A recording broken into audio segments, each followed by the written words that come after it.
पदाची शपथ घेतली. काय आनंद कार्यकर्त्यांमध्ये आहे, काय उत्साह, कसा जल्लोष केला तुम्ही?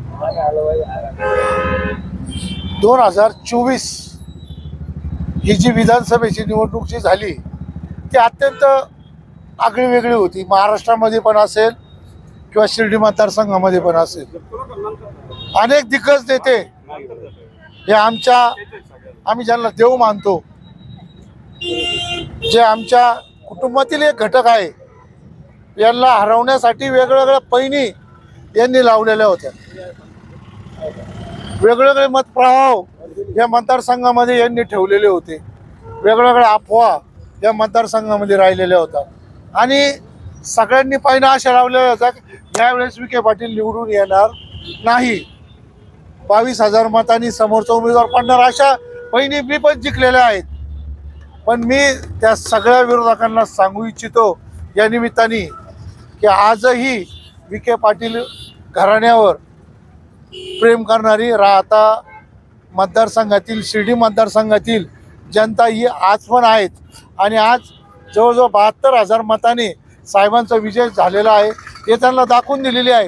हे जे तुम्हाला मी या निमित्ताने सांगतो, यावेळेस पार्टीबरोबर राहून जे विरोधक काम करतात त्यांनी आजमावलं आणि जे बाहेरचे विरोधक आहे त्यांनी पण आजमावलं, पण कोणाचाही जादू या मतदारसंघामध्ये विखे पाटलांशिवाय चालला नाही आणि 72,000 मतांनी हे सीट निवडून आलं.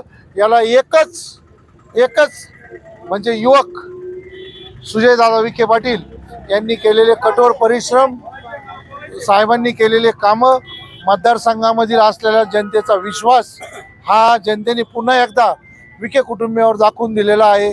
त्यामुळे या मंत्री झाले, काय आनंद आहे कार्यकर्त्यांना? नाही, आनंद आहे, कारण विखे कुटुंब जर आपण म्हटलं तर सातत्याने सामाजिक असेल, राजकीय असेल, कुठल्याही कामामध्ये अग्रेसर असतं आणि युवकांची एकच अपेक्षा आहे की आता MIDC आलेली आहे, संस्थान आपल्या ताब्यात आलेलं आहे.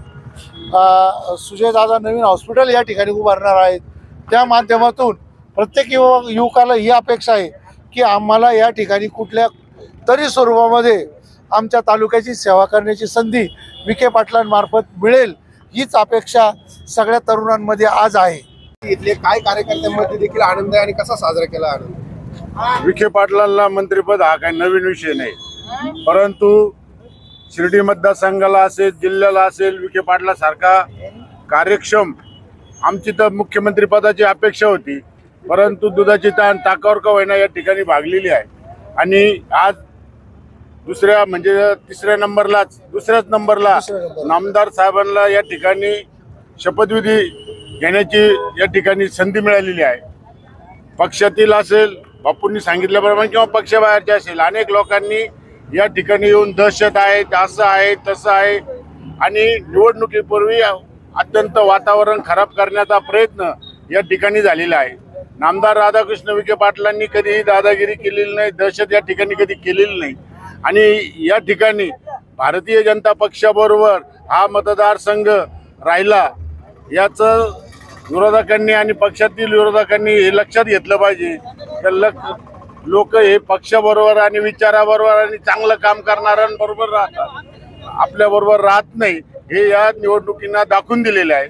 विखे पाटलांची दहशत या ठिकाणी जे लोकांनी त्यांच्यावर जे आरोप केले, भ्रष्टाचाराचे आरोप असतील, दादागिरीचे आरोप असतील, याला पाडलं त्याला पाडल्याचे आरोप असतील, हे सर्व आरोप या ठिकाणी या निवडणुकीत धुतले गेलेले आहे आणि या निवडणुकीत खऱ्या अर्थाने नामदार साहेबांना ही संपूर्ण जनता त्यांच्या पाठीमागे आहे आणि निळवंडे धरणासारखा जो गेल्या अनेक वर्षापासूनचा जो प्रश्न होता, तो प्रश्न खऱ्या अर्थानं नामदार साहेब जलनायक या ठिकाणी ठरणार आहे.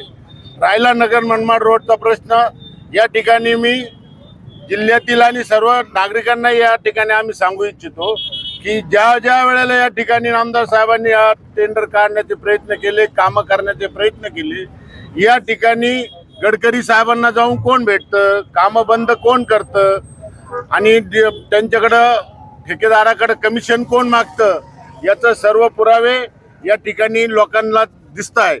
आणि म्हणून नामदार विखेंना बदनाम करण्याकरता या रोडचं काम काँग्रेसमधील लोक असन, भाजपमधील अंतर्गत लोक असतील, यांनी या ठिकाणी हे केलेलं आहे.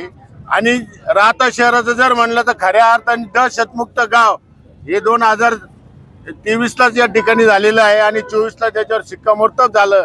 खऱ्या अर्थाने नामदार साहेबांनी या ठिकाणी कामं केलेली आहेत आणि सर्वसामान्य जनतेच्या कामामध्ये नामदार साहेबांचं नेहमी हात राहिलेलं आहे आणि म्हणून त्यांना या ठिकाणी यश मिळालेलं आहे. आम्ही त्यांना शुभेच्छा देतो आणि थांबतो.